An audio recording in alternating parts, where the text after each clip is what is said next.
Alhamdulillahi Rabbil Alamin Alladzi nahmaduhu wa nasta'inuhu wa nastaghfiruh wa na'udzu billahi min syururi anfusina wa min sayyiati a'malina ay yahdihillahu fala mudilla lahu wa may yudlil fala hadiya lahu asyhadu an la ilaha illallah wa asyhadu anna Muhammadan abduhu wa rasuluh la nabiyya ba'da amma ba'd.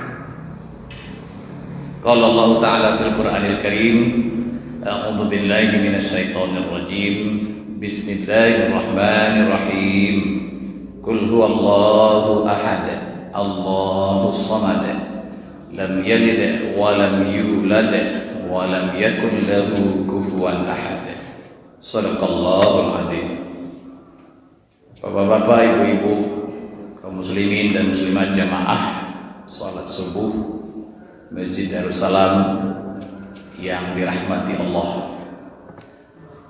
Puji dan syukur selalu dan senantiasa kita aturkan, kita ungkapkan dan kita wujudkan kepada Allah Subhanahu wa taala atas rahmat dan karunia-Nya yang selalu dan senantiasa pula kita gunakan, kita pakai dan kita nikmati. Sebab selama kita menjalani kehidupan, selama itu pula nikmat Allah tidak pernah lepas. Kata Allah, bagi siapa yang bersyukur, Allah nanti akan tambah nikmat itu. Tapi kalau seandainya kita kufur nikmat, justru sebaliknya akan mendapatkan yaitu siksaan yang pedih. Oleh karena itu, mari kita senantiasa mensyukuri nikmat itu, baik secara batin, secara lisan maupun secara perbuatan.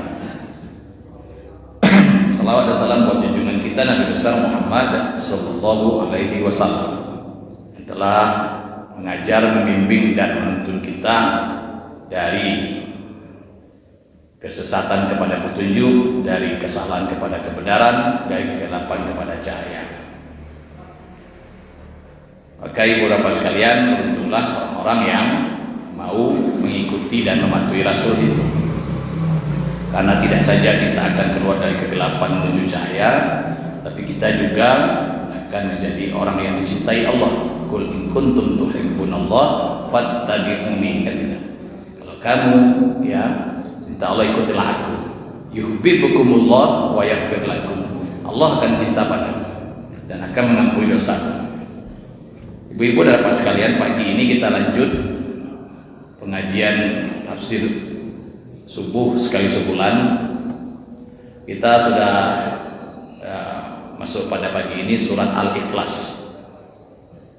Dari surat Al-Nas ke Al-Falaq, sekarang lanjut kepada surat Al-Ikhlas.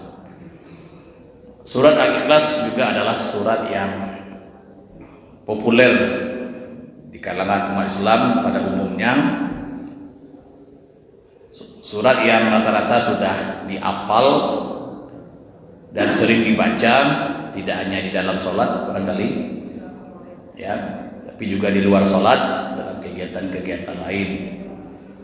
Yang jelas paling populer itu dalam sholat ya, paling populer dalam sholat. Dari dulu sampai sekarang mungkin ada yang tidak berubah-ubah itu bacaan ayatnya, karena hafalan tidak nambah. Nah, hafalannya tidak nambah, yang ada itulah, jadi itulah terus yang diputar. Tapi uniknya ibu dan bapak sekalian, kalau kita tanya dengan bapak dan ibu, pernah tidak bosan kamu baca Qul huwallahu ahad itu? Tidak pernah kan? Sama lah dengan baca Fatihah juga, surat-surat pendek lainnya yang populer juga. Tidak pernah kita merasa bosan. Tapi kalau ibu-ibu kami suruh menyanyikan lagunya, misalnya salah seorang artis dangdut, mungkin 4 kali 5 kali sehari, kalau bosan tak? Bosan. Tapi baca surat ya, ayat suci Al-Quran, salah satu surat dari Al-Quran, dari dulu sejak kecil kita baca itu tidak pernah bosan sampai sekarang. Apa rahasianya Pak Bu? Apa masalahnya itu? Sebabnya itulah yang kita sebut dengan mukjizat Al-Quran. kehebatan, keunggulan Al-Quran dibandingkan dengan produk manusia. Meskipun itu diulang-ulang terus, bahkan tiap hari 5 kali pula sehari, karena memang tidak ada modal ayat lain, itulah sore qul ahad, malam qul ahad, pagi besok qul ahad lagi. Iya, itu ayat favorit. Ayat favorit. Ibu dan bapak sekalian, jadi itulah bukti bahwa Al-Quran itu memang bukan produk manusia, bukan bikinan Nabi Muhammad, tapi adalah merupakan firman Allah. Dan dia mempunyai semacam kekuatan yang kelebihan yang kita tidak bisa menjelaskannya. Kenapa kita tidak pernah kesana? Nah itu Pak, tidak bisa kita menjelaskannya Pak. Memang kalau yang produk manusia sama baik itu Pak, nak nyanyi, nak puisi, makanan juga itu kayak itu bosan gitu kan. Itu terus bosan. Jadi manusia bisa bosan, tapi dengan Al-Quran tidak. Ibu-ibu dan bapak sekalian, surat ini dinamakan surat ini dinamakan dengan surat Al-Ikhlas. Ulama mungkin punya nama-nama lain, menyebut dengan nama-nama lain juga ada yang menyebutnya As-Somad, ada yang menyebutnya At-Tafrid, ada yang menyebutnya Al-Iman, macam-macam Pak. Tapi yang populer kan memang namanya yang tertulis yang disebut dalam Al-Quran itu adalah Al-Ikhlas. Penamaan Al-Ikhlas itu sama dengan penamaan surat lain ibu dan bapak sekalian, yaitu melalui tauqifi namanya. Tauqifi itu berdasarkan instruksi petunjuk Nabi. Ya, tauqif berdasarkan instruksi petunjuk Nabi. Jadi bukan sahabat, bukan yang Utsman yang membukukan Quran kemarin dulu itu yang mengarang-arang nama, tidak. Cuma kalau kita pengen menyebut dengan nama lain ya silahkan. Yang tertulis dalam Al-Quran, nama yang ditentukan itu adalah Al-Ikhlas berdasarkan instruksi atau tauqif dari Nabi, ketetapan dari Nabi. Jadi seluruh surat-surat itu diberi nama berdasarkan ketetapan dari Nabi, dan Nabi itu adalah merupakan petunjuk dari wahyu. Jadi artinya Bapak sekalian balik ke situ lagi tuh, firman Allah yang menyampaikan, namanya juga dia yang ngasih gitu. Kenapa? Karena ditetapkan oleh Nabi berdasarkan petunjuk wahyu. Siapa yang ngasih wahyu? Ya Allah. Ya Allah. Yang namanya wahyu yaitu Bapak sekalian al-irfan, pengetahuan yang Allah berikan kepada manusia pilihan, gitu kan, yang terkait dengan masalah urusan agama. Itu yang wahyu kan, irfan, pengetahuan ya kepada manusia pilihannya yang terkait dengan masalah agama yang disampaikan secara rahasia. Kan itu definisi wahyu Pak. Ibu dan bapak sekalian, apa maknanya ikhlas itu Pak? Nah, ikhlas juga sudah sering dan juga populer di kalangan kita. Bahkan sering kita sebut kalau terpek bencana, udah ikhlaskan saja. Ya, kalau seandainya nanti ada orang minjam duit, janjinya setahun, lah 10 tahun dah balik-balik, udah ikhlaskan baik. Ya Bu ya, sering ya ungkapan begitu ya. Ya, itu Ibu dapat sekalian kalimat yang salah kaprah itu. Ya, ikhlaskan maknanya apa tuh? Kalau yang kita pakai tadi tuh, relakan kan? Ya, jadi kalau ada yang kawan ini timpa musibah, meninggal salah orang keluarganya, ikhlaskan aja ya kepergiannya. Nah, itu salah omong Pak, salah kalimat itu. Ikhlas itu bukan rela, ya. Yang namanya ikhlas bukanlah kita merelakan kepergian sesuatu, merelakan ditimpa sesuatu, bukan Pak. Jadi ini berkembang tapi tidak pas maknanya. Kalau kita kembali kepada sumber dari istilah itu sendiri, yaitu agama Islam, ikhlas itu bukan rela.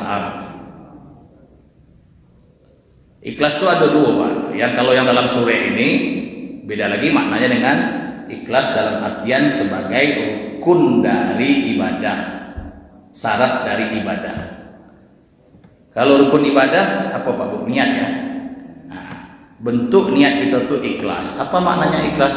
Melakukan sesuatu karena Allah, mengerjakan sesuatu karena Allah. Fasholli li rabbik, wanhar, nah gitu. Kalau ayat itu dipecah, dibuat kalimat asalnya fasholli li rabbik wanhar li rabbik, nah, itu gitu. Lalu dipendekkan menjadi fasholli li rabbika wanhar, gitu. Artinya tetap sholatlah karena Tuhanmu dan berkorbanlah karena Tuhanmu, kan gitu. Melakukan sesuatu, mengerjakan sesuatu kewajiban ibadah atau di luar ibadah, tapi karena perintah Allah, karena tujuannya Allah, karena alasannya Allah, karena motifnya Allah, itulah yang ikhlas. Ibu dan bapak sekalian, kalau sholat pasti karena Allah ya. Kalau makan karena Allah juga dah. Bu, bekerja mencari nafkah karena Allah juga dah. Nuntut ilmu karena Allah juga dah. Kalau karena Allah jadi ibadahnya, gitu. Tapi kalau nak cari kayu, kamu ngapa kerja? Bentar-benting tulang dari bagian cari kayu, ada dapat ibadah. Tapi kalau mencari penghidupan, ya, mencari karunia nafkah dengan niat karena Allah, apa maksudnya Pak? Karena ini adalah perintah Allah, kita tidak boleh malas, kita harus bekerja. Jadi ibadahnya Pak, Bu. Bapak di rumah kasih nafkah untuk keluarga, kalau karena Allah jadi ibadahnya Pak. Melanjoi anak, istri, keluarga, memberi nafkah keluarga itu kalau karena Allah jadi ibadah. Tapi kalau karena yang lain, enggak, ya sekadar kegiatan biasa saja. Contoh makan tadi Bu sekalian. Kalau makan karena Allah jadi ibadah. Apa maksudnya makan karena Allah? Karena Allah perintahkan kita makan untuk supaya punya tenaga, kemampuan untuk bisa melaksanakan aktivitas termasuk ibadah. Kalau niatnya itu Pak. Tapi makan kalau untuk senang-senang, ya sekadar senang-senang itulah. Jadi itu maksudnya ikhlas dalam artian sebagai niat melakukan sesuatu karena Allah. Kalau orang dapat musibah dikecilkan, ikhlas ya, apa maksudnya itu Pak? Apa kita tafsirkan lagi ucapannya itu? Terimalah karena Allah, nah, gitu ya. Terima karena Allah mungkin. Tapi kalau diartikan rela, ikhlas berarti rela pasrah, tidak.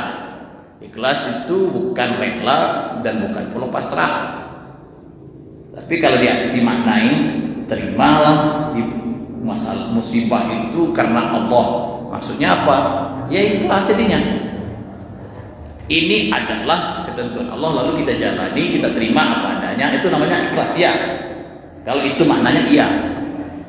Kita dapat musibah Bu, lalu kita terima karena ini ketentuan Tuhan, kita jalani, kita hadapi musibah itu, dan kita tidak menolak ketentuan itu, tidak ngomel, tidak mencaci, tidak maki, tidak meretap, maka itu adalah maknanya memang ikhlas. Menerima, menjalani sesuatu ujian yang buruk yang kita dapati, maka itu termasuk ikhlas.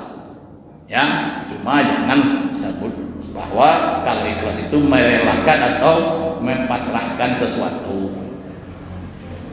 Termasuk masalah hutang. Kalau masalah hutang gimana tuh? Ikhlaskan, ya relakan, kan maknanya itu sebenarnya. Yang sering kita pakai itu, ikhlaskan aja hutangnya. Gitu.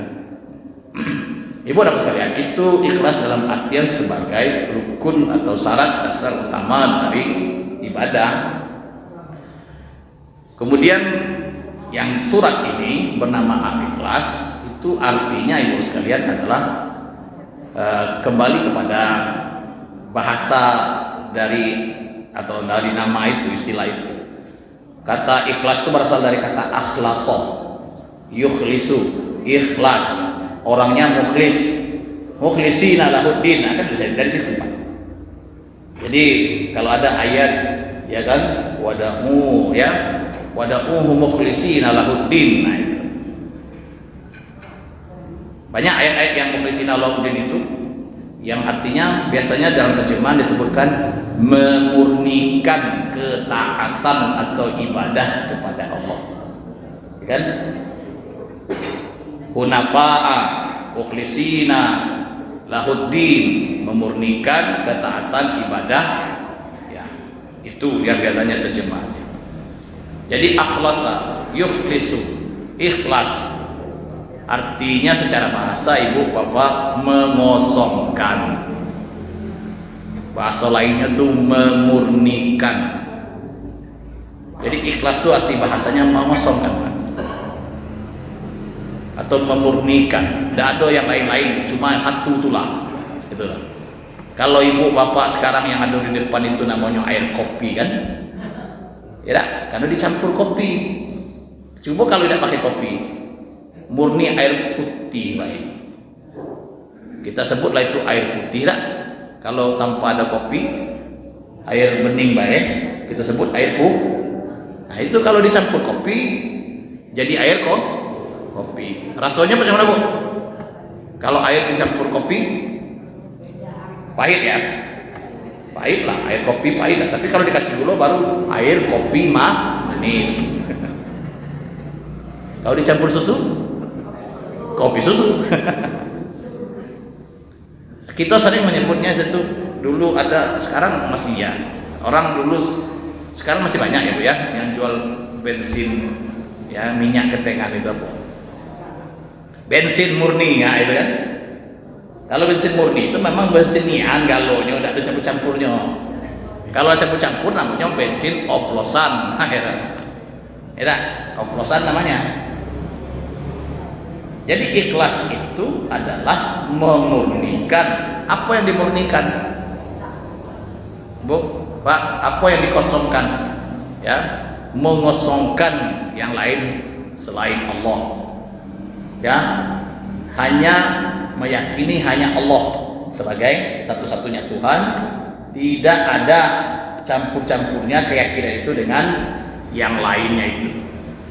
Memurnikan ketaatan kepada Allah, memurnikan sembahan kepada Allah, memurnikan keyakinan bahwa Allah satu-satunya Tuhan, tidak ada yang lain yang mirip-mirip dengan Tuhan atau yang ikut-ikut ya kolaborasi dengan Tuhan. Satu-satunya Tuhan, satu-satunya zat yang disembah, satu-satunya zat yang maha besar, maha agung. Jadi mengosongkan Allah dari yang tidak layak baginya. Jadi memurnikan tauhid intinya begitu Pak. Memurnikan tauhid artinya menganggap meyakini Allah itu hanyalah satu-satunya Tuhan. Itu yang namanya memurnikan tauhid. Satu-satunya, tapi kalau masih campur-campur, ada Tuhan anak, ada Tuhan bapak, itu namanya akidah oplosan. Bukan akidah ikhlas, bukan akidah yang murni Pak. Kalau kita meyakini Allah sebagai satu Tuhan, kita sembah Allah saja, tidak ada unsur lain. Karena Allah itulah kita menyembah, beribadah. Itu yang ikhlas. Tapi kalau ada kepentingan lain, kita beribadah ada kepentingan lain selain ikhlas, pai haji, tapi ada juga kepentingan cari bisnis di situ. Tidak ikhlas hajinya. Pai haji tapi juga ada niat untuk nak jadi apa di situ misalnya. Nanti pulang dipuji-puji, dapat titel haji, jadi dibangga-bangga gitu. Ada unsur niat seperti itu, tidak ikhlas. Yang ikhlas itu murni karena Allah saja. Balik lagi ke masalah tadi Pak, ibadah. Jadi yang ikhlas itu dalam hal akidah adalah memurnikan tauhid. Tauhid itu meyakini Allah sebagai satu-satunya Tuhan, itu yang tauhid. Lawan dari tauhid adalah musyrik, menganggap ada Tuhan lain selain Allah. Ada zat lain selain Allah yang bisa menjadi Tuhan juga. Di samping Tuhan yang ini ada Tuhan yang lain. Nah gitu. Itu namanya akidah musyrik. Kalau bahasa kawan-kawan yang di kampus itu namanya politeisme namanya. Kalau akidah tauhid itu namanya monoteisme. Nah, itu. Bapak dan Ibu sekalian, tauhid adalah ajaran semua nabi. Kita ulang, tauhid adalah ajaran semua nabi. Semua nabi diutus oleh Allah untuk mengajarkan ini. Mulai dari Nabi Adam, Ibrahim, ya, Musa, Isa sampai Muhammad, semuanya memiliki misi yang sama, yaitu mentauhidkan Allah. Ya, ajaran yang sama Bang. Tapi kenapa kok Kristen bisa jadi tiga dalam satu dalam tiga? Itulah gawe umatnya setelah meninggal Musa, Nabi Isa diubah rumahnya, itu ajaran itu. Musa Isa sendiri tidak pernah mengatakan itu, kan dalam Quran sudah disebutkan. Wahai Isa, kamu yang mengatakan tiga dalam satu, satu dalam tiga. Nah, itu dalam ayat kan begitu Pak, membantah bahwa ya Nabi Isa tidak pernah mengajarkan tiga satu dalam tiga, Tuhan Bapa, Tuhan Anak itu. Begitu juga yang Nabi Musa tidak pernah mengatakan bahwa Uzair itu anak Allah. Ini yang buat ajaran siapa? Yang buat ajaran ya umat sepeninggal beliau. Yahudi itu merubah kitab, berubah-ubah ajaran, Nasrani juga cak itu, rahib dan pendetanya berubah-ubah ajaran, sehingga rusaklah ajaran tauhid yang dibawa oleh para nabi itu, sehingga akhirnya Allah merasa perlu mengutus nabi satu lagi untuk meluruskan, memberikan ajaran yang benar. Setelah ajaran itu, setelah nabi itu diutus, maka Allah katakan, maka seluruhnya harus kembali kepada tauhid, dan Allah nyatakan, wa may yabtaghi ghairal islam madina falay yuqbala min. Siapa yang cari agama selain Islam tidak diterima. Ngapa tidak terima? Karena ajaran tauhid tadilah rusak. Itu aja masalahnya. Ngapa tidak kita agama Yahudi lagi? Ngapa tidak Nasrani lagi? Ya kalau seandainya tidak masalah, tidak perlu Allah utus lagi Muhammad, tidak perlu lagi Allah turunkan lagi agama Islam. Karena agama itu sudah dirusak, dirubah-rubah. Maka benar Allah mengatakan, siapa yang mencari agama selain Islam, falay yuqbala min. Atau dalam surat yang lain, dalam ayat yang lain, surat yang sama, inna dina indallahi Islam. Satu-satunya agama yang Allah akui adalah Islam. Ngapa yang Nasrani Yahudi itu tidak? Karena tadi itu tidak murni lagi sebagai ajaran tauhid, tidak murni lagi sebagai ajaran tauhid. Makanya tak Allah terima, karena di situ sudah bercampur ajaran manusia, sudah bercampur dengan yaitu konsep-konsep pemikiran yang dirubah-rubah, dimasuk-masukkan oleh manusia sepeninggal nabinya, sehingga Allah menyatakan inna dina indallahi Islam. Nah, itulah Nabi Muhammad utus. Jadi ibu dapat sekalian, itulah makna ikhlas. Ibu dapat sekalian memurnikan tauhid, mengesahkan Allah, meyakini Allah satu-satunya Tuhan yang disembah, ya, tempat bergantung dan sebagainya. Ibu dapat sekalian, sudahkah murni tauhid itu? Insya Allah sudah ya. Tapi kalau masih ada, tinggalkan baik yang membuat tauhid kita jadi oplosan itu. Masih ada tak kira-kira? Masih ada hal-hal yang merusak tauhid kita, Pak. Misal ini contoh, ibu dapat sekalian, kalau anak kita tumpuran dengan anak kawan kita, misalnya anak orang lain, biasanya diapakan, Pak? Dipertemukan, sudah itu, Pak, dipakaikan ada air, ada bunga, dipercik-percik itu, ya, supaya apa, Pak? Bu, supaya apa tuh, Bu? Supaya dingin tak? Jangan panen. Yakin tak ibu pasal dengan percik-percik itu tidak dingin ya? Dingin ya? Yakin tak, Bu? Itu yang membuat dia dingin, tidak panen, tidak akan terjadi tumburan lagi, tidak lagi kecelakaan lagi. Nah, ini kan keyakinan, Pak. Sederhana kita lakukan, tapi kita tidak sadar kalau itu ada unsur yang membawa kita tidak murni tauhid itu. Bapak yang tukang masih tidak misalnya kerja, kalau tegak kudo-kudo itu atap itu masih tidak pasang-pasang di situ tuh, ada kelapa, ada lampu, ada pisang ya. Pakai bendera segala macam lah. Apa tujuannya, Bapak? Kalau untuk sekali masang kerja ambil pisangnya makan enak juga, Pak. Tapi yang dipasang situ labu kan, kelapa maupun nak makannya. Apa tujuannya, Bu?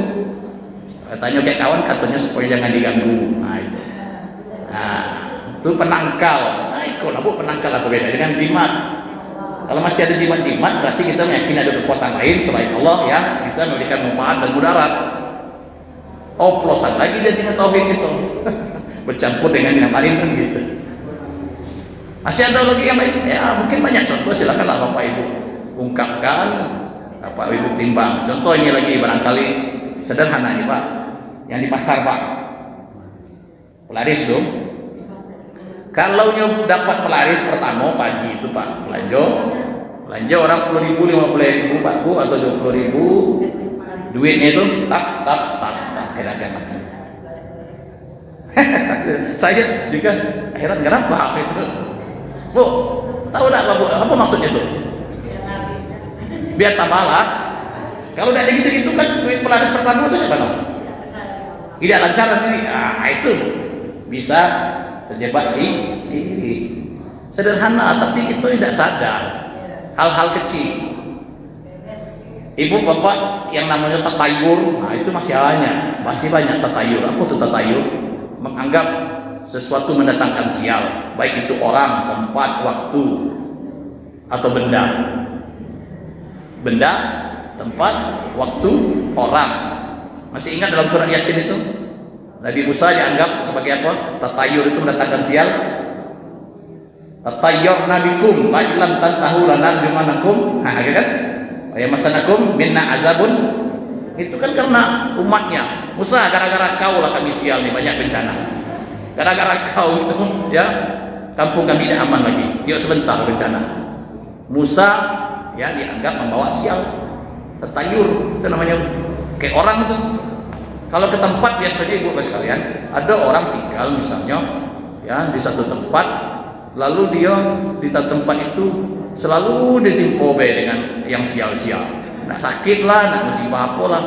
Kecek kawan kau tu kan tinggal pas di letter T tusuk sate simpang 3, kau jalan. Letter T itu sini pas ditusuk sate. Itu biasanya memang tak elok tuh, tak salah tinggal di situ. Nah, bu, keyakinan seperti ini termasuk sirik lah. Menganggap tinggal di posisi seperti itu, tempat seperti itu membawa sial. Pindahlah. Yang tadi masalah kecelakaan motor. Apa kecelakaan motor tadi Pak Bu? Ini beli motor baru, kemudian tiap sebentar tumburan. Iko motor panen. Gantilah. Beli motor baru, tukar baik. Panen motor kok tiap sebentar membawa sial. Nah, gitu. Motor yang salah Pak Bu. Ada lagi orang ini dapat rezeki beli kendaraan motor baru, mobil baru, langsung dimandi kembangkan Pak. Ada Pak?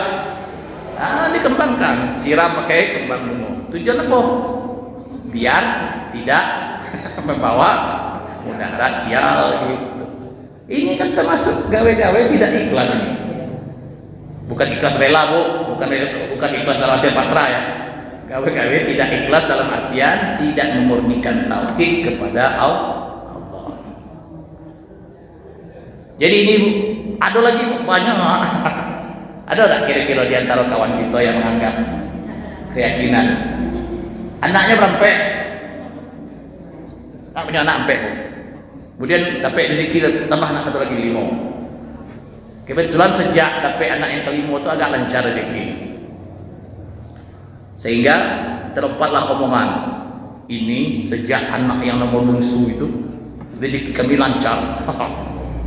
Ini anak mendatangkan manfaat. Gara-gara anaknya sikok rezeki kami lancar. Jadi anak istimewa mendatangkan rezeki. Itu termasuk juga tuh.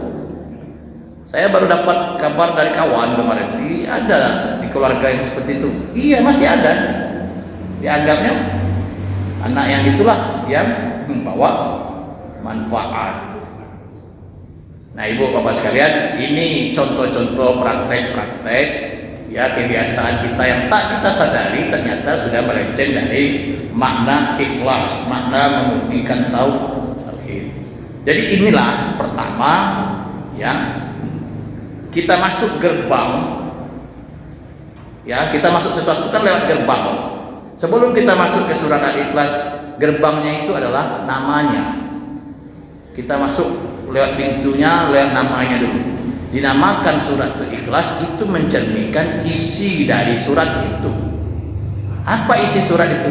Memang memurnikan tauhid itu sendiri, menjadikan Allah itu sebagai Tuhan yang esa, baik dari segi zat, dari segi sifat maupun dari segi perbuatan.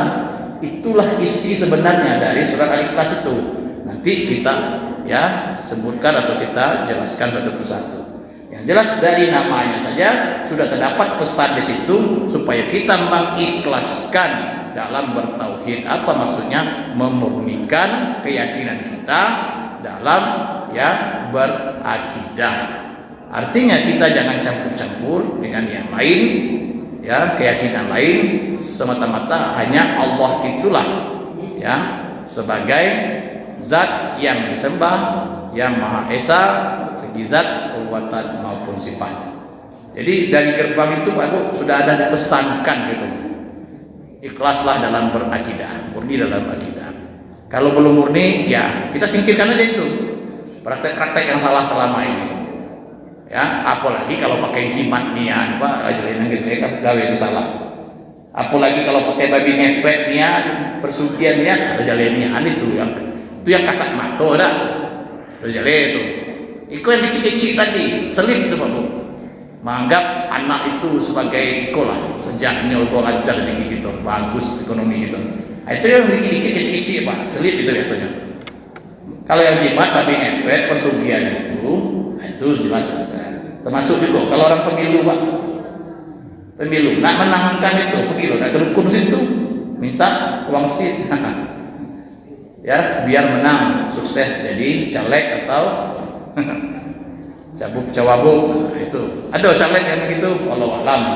Cuma kalau ada termasuk itu perbuatan syirik. Ibu dapat sekalian, sampai jam berapa Pak? Sampai terang. Terangnya belum puluh, gelapnya puluh indah. Nah, jadi sedikit lagi ya. Kira-kira kalau jam 6 rasanya kelamuan. Nah, kita masuk ke isinya, Bang. Jadi itulah. Oh ya, sebelum kita masuk ke isi perlu dijelaskan bahwa beberapa surat dalam Quran memang punya keistimewaan. Keistimewaan itu siapa yang letakkan? Ya Nabi juga sih. Nabi itu kan ngomong juga dengan pakai wahyu, juga tidak karang-karang. Yasin punya keistimewaan, ayat kursi punya keistimewaan. Keistimewaan itu kelebihan yang dimiliki surat itu yang tidak dimiliki surat lain. Tapi pada dasarnya semua firman Allah itu sama, selevel, sejajar, tidak ada yang lebih tinggi, ada yang lebih rendah, enggak. Cuma ada surat-surat tertentu punya kelebihan tertentu, keistimewaan tertentu yang ditetapkan oleh ya Allah sendiri lewat nabinya. Kalau surat Al-Ikhlas ini di antara hadis yang menjelaskan adalah yaitu surat Al-Ikhlas itu sebanding dengan ya tak dulu sulusul Al-Quran, sebanding dengan sepertiga Quran. Itu keistimewaannya. Jadi ini adalah surat pendek 4 ayat tapi sebanding dengan sepertiga Al-Quran. Apanya yang sebanding sepertiga Al-Quran Pak? Isinya. Karena isinya masalah tauhid, masalah tadi akidah, mengesahkan Allah, maka Al-Quran itu isi secara garis besar Ibu sekalian memang tentang akidah, tentang syariat dan akhlak. 3 itu isi kalau gitu garis besar. Akhlak ada dalam Quran ya banyak. Akidah ya sepertiganya isinya dulu akidah. Dan masalah syariat, ibadah, hukum-hukum semuanya situ sepertiga lagi. Jadi itu Pak isinya. Tapi jangan perlu salah paham Pak. Mentang-mentang Al-Ikhlas itu adalah keutamaan istimewa sepertiga Al-Quran.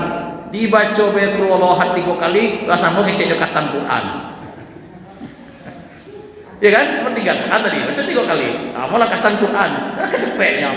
Sampai 5 menit. Yalah, baca aja keluarohan 3 kali. Ya enggak sama lah. Yang dimaksud dengan sepertiga itu bukan bacaannya, tapi isinya.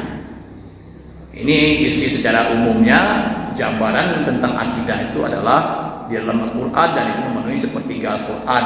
Disimpulkan secara garis besar yang masalah akidah itu di sini. Nah, maka dikatakan sepertiga Al-Quran. Ya Pak, Bu, jangan salah paham kelak teman-teman dikatakan sepertiga Al-Quran. Besok baca keluar tiap hari 3 kali ngapo katam Quran. Nah, ibu-ibu sekalian, kemudian juga keutamaan surat ini Rasul biasa gunakan. Nabi Muhammad SAW biasa gunakan tiap hari. Tiap hari untuk apa? Sebelum tidur.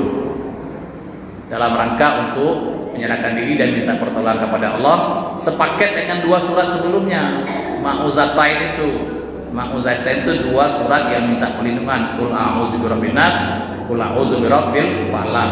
Tambah 1 lagi ayat ini. Jadi Rasulullah SAW biasanya kalau sebelum tidur beliau menyatukan tangannya begini, lalu dia bacakan 3 surat ini. Setelah dibacakan, ditiup. Nah, ini nggak tahu deh Pak apa masalahnya ditiup. Tapi Nabi ngerjokan itu udah ikut baik, nggak usah banyak tanya. Yang gini-gini tidak apa-apa dan Nabi jadi suri teladan itu tidak masalah itu. Ya. Sebagaimana Nabi mencium Hajarul Aswad. Kata Umar, "Hei, batu. Kamu itu kan cuma batu. Tidak bisa memberikan manfaat dan mudarat. Saya kalau tidak gara-gara Nabi Muhammad SAW, Rasulullah itu mencium kamu, aku tidak cium kamu." Ya tahu Umar. Lebih rasional Umar itu kan. Ini kan karena Nabi ini mencium kamu. Kata saya tidak ada galak cium kamu. Gitu. Batu Hajarul Aswad yang ada di Ka'bah itu. Apalah batu? Nah, gitu. Kamu cuma batu. Tidak bisa bermanfaat dan mudarat. Tidak ada istimewanya. Tidak perlu saya nak ngagung-ngagungkan batu gitu, kata Umar kan. Tapi karena Nabi mencium sampai melok lah ya, contoh Nabi. Nah, jadi gitu Pak. Ditiup. Nah, setelah itu diusapkan dari kepala sampai ke kaki. Nabi melakukan itu setiap tidur itu 3 kali. 3 kali dibaca. Ya ikutlah Bu, tidak apa-apa. Insyaallah ya kita aman ya, dilindungi oleh Allah SAW. Nah, ibu dan sekalian, itu barangkali keistimewaan dari surat Al-Ikhlas ini. Nah, isinya ibu sekalian ada 4. Ahad 1, Allah itu adalah 1, Ahad. Somad 4 bergantung. Kemudian yang ketiga Allah itu adalah yaitu lam yalid wa lam yulad, tidak beranak, itu tidak menghasilkan keturunan. Yulad tidak dilahirkan maksudnya. Walam yulad kalau terjemahkan bisa diperanakkan. Tidak dilahirkan artinya tidak punya orang tua. Jadi Allah tidak punya awal, tidak punya akhir, tidak punya sebab awal, tidak punya sebab akhir. Ya. Kemudian walam yakul lahu kufuwan ahad, tidak ada yang setara atau yang sebanding atau sekupu dengannya. Jadi ini 4 ibu bapak sekalian, ya, 4 hal yang ditegaskan di sini, belum kita jelaskan itu maksudnya uraiannya. Tapi keempat-empat ini adalah merupakan kriteria, katakan begitu, kualifikasi Tuhan dalam Islam. Sesuatu yang dikatakan Tuhan itu harus memenuhi 4 kriteria ini. Kalau tidak punya salah satu, berarti tidak Tuhan. Banyak orang mengaku Tuhan, ada orang yang mengaku Tuhan, ada dalam sejarahnya. Fir'aun, Namrud juga mengaku Tuhan. Bahkan Tuhan itu diperanginya, dibawanya pasukannya Bu. Ditunggunya Tuhan di tengah lapang tuh. Mana? Kita perang dengan Tuhan Pak. Saya itu Pak. Akhirnya Tuhan kirim aja nyamuk masuk sehidungnya, mati. Fir'aun. Kalau tidak salah ada juga dari India itu orang suci yang mengaku Tuhan Pak. Saya lupa namanya. Di zaman modern ini lah. Tapi kalau tidak memenuhi 4 kriteria ini, Ahad satu-satunya sebagai Tuhan itu satu-satunya yang punya kemampuan, ya kekuatan yang unggul itu, maka tidak Tuhan namanya kalau masih ada yang lain. Kalau Cak Fir'aun Namrud itu kan ada yang lain begitu. Dan dia tidak satu-satunya punya kekuatan seperti itu. Berlalu waktu, berlalu beliau. Yang Tuhan kan tidak berlalu, tetap satu adanya sepanjang zaman. Yang kedua, Somad, tempat bergantung. Orang tua memang tempat bergantung bagi anak, tetapi orang tua juga bergantung kepada yang lain. Maka hakikat dan tempat bergantung yang hakiki itu adalah Allah. Kalau seandainya ibu sekalian bensin ini habis, kita ngadu ke mana? Ke kios ke mana? Pertamina. Kalau Pertamina habis ke mana ngadu? Allah kan? Allah sebagai sebab awal ya, tempat kembalinya, tempatnya bergantung semua. Kemudian tidak beranak. Jadi Allah itu satu adanya, sama dengan yang tadi, tidak berasal dari sesuatu yang lain dan juga tidak menghasilkan sesuatu yang lain. Tidak punya orang tua dan juga tidak punya anak. Kalau Allah itu punya anak, kalau Allah itu punya orang tua, berarti berbilang zat Allah itu apa? Ya lah, berbilang jadinya zat Allah itu ada 2 zat Allah, tambah lagi anaknya, 3 lagi Allahnya, zat Allahnya, tambah lagi anaknya. Kalau bapak ibu misalnya punya anak empek, berarti lah 5 zat Allah jadinya. Yang namanya tadi kan Ahad, Ahad itu 1, kan gitu. Makanya Allah tidak punya orang tua, tidak punya anak. Kemudian tidak ada satupun yang setara dengannya. Ya, yang namanya Allah, karena dia Ahad tadi. Jadi kunci kan Ahad itu. Esa dalam sifat, dalam zat, dalam perbuatan. Esa dalam sifat apa? Memang ada orang yang meniru sifat Allah, penyayang. Tapi yang paling penyayang hanya Allah itulah. Ibu bapak kalau orang minta tolong ke kita terus-terusan, kira-kira muak lah, jengkel lah, jengkel kalau tiap hari tak tolong terus kayak gitu. Tapi Allah kita berdoa minta tolong terus ke beliau. setiap hari. Allah malah senang. Itu kan bedanya sifat kita dengan Allah. Memang kita diberikan juga sifat itu, penyayang, ya kan, punya kemampuan. Nah, itu, tapi Allah punya sifat yang paling besar. Sifat zat Allah itu, Bapak sekalian, tidak tersusun dari benda-benda. Ini benda ini tersusun dari benda tak di plastik ini? Iya. Meja tersusun dari apa? Zat-zat macam-macam benda, materi macam-macam materi. Kalau Allah tidak, hanya satu zat Allah. Tapi apa zat tidak usah dipikir. Lah, apakah rufi khalqillah, tapi zatillah, apakah rufi khalqillah, kan begitu. Zat Allah tidak usah dipikir, ciptanya. Jadi itu dari sifat, zat dan perbuatan. Yang menciptakan alam semesta, memelihara, mengatur dan menentukan hukum-hukumnya cuma Allah saja, tidak ada yang lain. Kalau kita masih nanggap yang lain ikut bantu-bantu, berarti syirik, Pak. Jadi Allah telah Maha Pengatur, Rabbul Alamin, pengatur alam semesta itu satu-satunya. Jadi ini esa dari segi ya zat tadi. Dan yang terakhir tadi kekuatan tidak ada yang serupa. Jadi Allah itu tidak sama dengan makhluk, iya. Baik segi rupa maupun sifat, perbuatan maupun itu tadi zatnya tidak sama. Kalau kita tercipta dari tanah, kemudian dikonversi Allah dari saripati tanah, yaitu air yang hina, itu keturunan Adam. Wa ja'ala naslahu min sulalatin min ma'in mahin, kan gitu kan. Kalau Allah dari mana enggak tahu gitu. Tapi yang jelas tidak sama. Bentuk juga tidak sama. Kalau ada ayat-ayat yang menyebutkan Allah itu bertangan, yadullah fawqa aydihim, itu adalah metafora, kiasan. Allah tangannya di atas tangan mereka, yadullah fawqa aydihim. Ya, itu sebenarnya metafora. Maka dipahami secara metafora, kiasan. Maksudnya kekuasaan Allah ada di atas kekuasaan mereka, begitu. Baik, ibu dan bapak sekalian, hatinya dalam genggaman Allah, punya dalam jari mali Allah. Allah punya jemari seperti kita? Tidak, cuma maksudnya hati kita Allah yang kuasai, begitu. Ibu dan bapak sekalian, jadi inilah sekalian 4 kualifikasi, 4 ya batasan atau 4 kriteria yang dikatakan Tuhan di dalam Islam itu.